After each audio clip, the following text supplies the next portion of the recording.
Amadou Gon Coulibaly est décédé, il y a peu plus de 3 semaines. Alassane Ouattara, encore étreint par la douleur de la disparition de son Premier ministre, n'a toutefois pas manqué de révéler les circonstances réelles de ce tragique décès.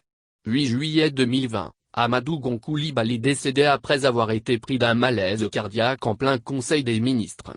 La version, qui était jusque-là répandue, c'est que le Premier ministre ivoirien a succombé à cette crise cardiaque alors qu'il était évacué à la PISAM, une polyclinique d'Abidjan.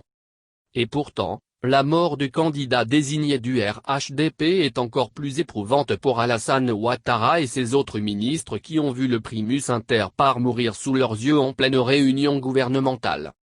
Lors du conseil politique du Rassemblement des Oufouettistes pour la démocratie et la paix, RHDP, du mercredi 29 juillet, le président ivoirien a en effet révélé, le Premier ministre est mort à la tâche dans la salle du Conseil des ministres, une semaine après son retour de France. Avant d'ajouter, tout s'est déroulé comme s'il était venu nous dire au revoir, à chacun de nous.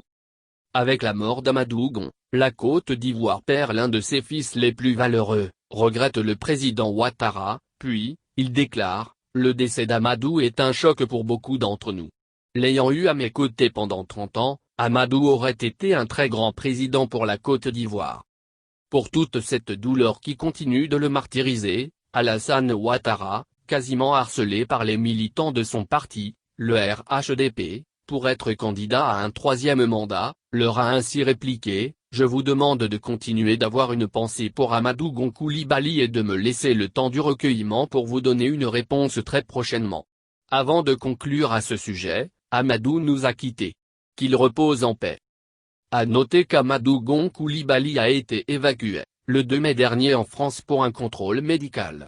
Après un séjour médical de 2 mois dans l'Hexagone et des soins intensifs à l'hôpital parisien de la Pitié-Salpêtrière, il est finalement rentré le 2 juillet dernier, avant de décéder, 6 jours plus tard.